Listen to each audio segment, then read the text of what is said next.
بسم اللہ الرحمن الرحیم۔ السلام علیکم۔ امید کرتا ہوں کہ آپ سب ٹھیک ہوں گے۔ اللہ پاک سب کو اپنی حفظ و امان میں رکھے۔ بہت اہم ڈیولپمنٹس ہیں۔ وکلا تاریخ جو ہے اس کا آغاز ہو چکا ہے۔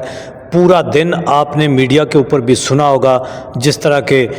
وکلا نکلے ہیں، پورے ملک کے اندر وکلا نکلے ہیں، اور انہوں نے آئین کی بحالی 26ویں آئینی ترمیم کے خاتمے اور عدلیہ کو اپنی اصل حالت میں بحال کرنے، عدلیہ کی آزادی، آئین اور قانون کی بحالی کے لیے کردار ادا کرنے کا عزم کیا ہے۔ بڑے بڑے سینئر وکلا رہنما سبھی نکلے ہیں، سوائے چند ایک مینجڈ اور جو بارز تھیں ان کے حوالے سے، اور وہ وکلا جن کو ڈائریکٹ اس نظام دین نے فائدہ پہنچایا ہے مختلف صورتوں میں، پلاٹس کی صورتوں میں، ہاؤسنگ سکیموں کی صورتوں میں، اور پھر ان کو ججز لگانے کی صورتوں میں ان کو انڈیوس کیا ہے، دوسرے لفظوں میں سیدھا رشوتیں دی ہیں، وہ مینج ہو گئے ہیں۔ اس کے علاوہ باقی جو انڈیپینڈنٹ آئین، قانون اور جو ہے انسانی حقوق اور ملک اور عوام کا سوچنے والے وکلا ہیں، وہ سبھی تنظیمیں جو ہیں وہ نکلی ہیں، اور تمام وکلا نکلے ہیں۔ انہوں نے بڑا زبردست قسم کا پروٹیسٹ کیا ہے شارع دستور کے اوپر۔ پورا دن جو ہے وہ پولیس اور وکلا کے درمیان جو جھڑپیں اور جو ہے وہ آنکھ مچولی رہی، اور کل سے ہی 2 دن پہلے سے ہی اسلام آباد کو جو ہے وہ نو گو ایریا بنا دیا گیا تھا۔ اسٹوڈنٹ، بچے، ہسپتال جانے والے لوگ سبھی متاثر ہوئے ہیں، لیکن ایک ہے چیف جسٹس جو اس 26ویں آئینی ترمیم کا بینیفیشری ہے، اس نے اپنا جو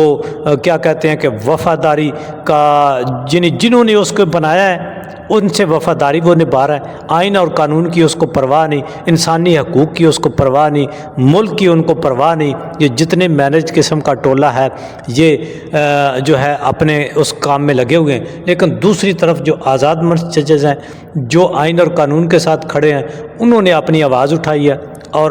جسٹس منصور علی شاہ اور منیب اختر، انہوں نے یہ جو ایک سپریم جوڈیشل کونسل کا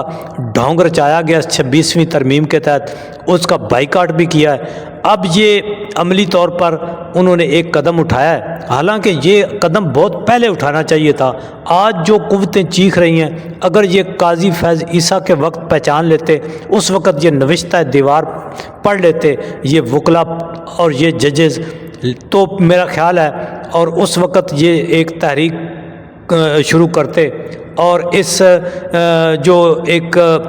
ریاستی اداروں کا گٹھ جوڑ تھا، ان سیاسی ٹولوں کے ساتھ مل کر انہوں نے آئین، قانون اور عدلیہ کا بیڑا غرق کرنے کا جب پروگرام بنا لیا تھا، تو پہلے اسٹیپ پہ ان کو روک لگتی تو بہتر تھا۔ آج جب یہ سارے اپنے مورے مکمل کر چکے ہیں، تو اب یہ جو رہتی آوازیں ہیں ان کو بھی دبانے کے چکر میں ہیں، کیونکہ انہوں نے تو لوٹ مار کرنی ہے۔ یہ اس ملک میں اپنی لوٹ مار کے لیے آتے ہیں۔ آئین جو ہے متفقہ آئین 1973 کا، اس کی حالت انہوں نے بالکل بگاڑ کر رکھ دی۔ آج یہ اپنے ذاتی مفادات، اپنی طاقت جو ریاستی طاقت، عوام کی دی ہوئی طاقت، اور فارم 47 سے یہ اسمبلیوں میں پہنچ گئے، اور ان کی جو ہے طاقت مل گئی ہے ان کو، اس کے بل بوتے پر آج اگر یہ ظلم و ستم کر رہے ہیں، آئین کا حلیہ بگاڑ رہے ہیں، تو یہ چل نہیں سکتا۔ دیکھیں نا جی، میں کہتا ہوں کہ جب تک 26ویں ترمیم موجود ہے اس آئین کے اندر، تو یہ بالکل آئین جو ہے آپ یہ سمجھیں کہ یہ معطل آئین ہے ہی نہیں، تو اس لیے جب تک یہ موجود ہے اسٹیبلٹی نہیں آ سکتی۔ یہ آج ریورس ہو، کل ریورس ہو، 1 سال لگے، 10 سال لگے یا 100 سال لگے، اس ترمیم نے ختم ہونا ہے، تبھی جا کے ملک جو ہے جس دن یہ ترمیم ہوئی تھی اس دن سے یہ سفر شروع کرے گا۔ اس میں آپ جتنی تاخیر کر لیں، اب اس میں یہ جو ایک گروپ انہوں نے بنا لیا ہے آئینی بینچ کے نام کے اوپر، ایک جو انہوں نے ایک مینج قسم کا بینچ بنا لیا ہے، جس کے سامنے رکھ کے ہر جو غیر آئینی کام ہوگا اس کو یہ آئینی ڈکلیئر کرائیں گے، ہر غیر آئینی ترمیم کو یہ آئینی ڈکلیئر کرائیں گے۔ میرا خیال ہے کہ انسانی حقوق تو اس ملک میں اب اسی دن ہی ختم ہو گئے تھے جب چیف جسٹس قاضی کو لا کر بٹھایا گیا تھا۔ اس کو جس طرح عمران خان کہتے ہیں کہ لندن پلان کے تحت جب مینج قسم کا چیف جسٹس آ گیا، تو اس کا مطلب ہے کہ اسی دن جو آئین، قانون انسانی حقوق وہ تو مینج ہو کر رہ گئے ان کا تو اب آج دیکھیں ایک پولیس والا کانسٹیبل وہ عورتوں کے ساتھ سرے عام جو ہے وہ کر رہا ہے ریپ کر رہا ہے اور یہی حالات بنگلہ دیش میں بھی بنے تھے جب یونیفارم میں ملبوس لوگ عورتوں کو ریپ کرنے لگے شہریوں کو گولیاں مارنے لگے کسی کی چادر اور چار دیواری کا تقدس نہ ہو آج دیکھیں پی ٹی آئی کے ایک ورکر کو اس کے گھر میں گھس کر شہید کر دیا گیا کئی لوگ اور جو ہیں تجاوزات کے نام کے اوپر جو ہے وہ یہ بلڈوزر چلاتے ہیں نیچے لوگ آ کر دب کے مر جاتے ہیں ان کی ان کو پرواہ نہیں کیونکہ انسان کی ان کو پرواہ نہیں تو یہ جب جتنا ٹولہ آیا ہے یہ قاضی فیض عیسیٰ کا مسلط کردہ ٹولہ ہے یہ ووٹ کے ذریعے آئے نہیں یہ فارم کی 47 کی پرچی پر آئے ہوئے ہیں اور ان کے ہوتے ہوئے میرا خیال ہے کہ کسی طرح کی سٹیبلٹی ہو سکتی نہیں اب دیکھیں جتنی بھی بارز ہیں سبھی بارز جو ہیں صوبائی بارز جو ہیں یا لوکل ڈسٹرکٹ جو بارز ہیں تحصیل بارز ہیں یعنی اکثریت وکلاء کی جو ہے وہ آئین اور قانون کے ساتھ کھڑی ہے وہ پروٹیسٹ کر رہے ہیں بات یہ تھی سمپل سی بات ہے بھئی آپ نے اگر ایک متنازع ترمیم لائی ہے تو اس کو فل کورٹ میں رکھیں سپریم کورٹ کے فل کورٹ کے اندر جو پہلے سے سپریم کورٹ تھی اس میں اگر وہاں سے پاس ہو جاتی ہے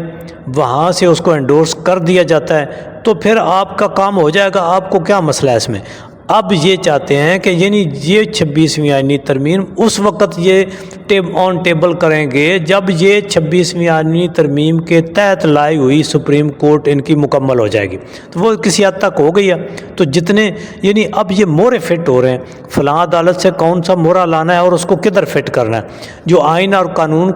کے ساتھ کھڑے ہونے والے ججز اور جسٹس صاحبان ہیں ان کو کس طرح بکھیرنا ہے تاکہ وہ کوئی ان کی آواز دب سکے اور جو اپنے مورے ہیں وہ کہاں فٹ کرنے ہیں یہ بہت ہی بدقسمتی ہے پورے ملک کے اندر پورے ملکی ادارے جو ہیں وہ عوام آئین قانون کے خلاف کھڑے ہو گئے ہیں اور ملک کی جو سلامتی ہے وہ معاشی طور پر ہو سیکیورٹی کے حوالے سے ہو اندرونی بیرونی وہ کمپرومائز ہے جس طرح عمران خان کہتے تھے نا کہ اگر آپ غیر آئینی کام کریں گے ملک کے اندر آپ غیر آئینی کام کریں گے تو الٹیمیٹلی آپ کو بیرونی قوتوں کے سامنے سرنڈر کرنے پڑے گا اور کئی چیزیں جو ہیں ان کے اوپر آپ کو کمپرومائز کرنا پڑے گا اور ایسے حالات آج کل بن چکے ہیں دیکھتے ہیں اب کیا ہوتا ہے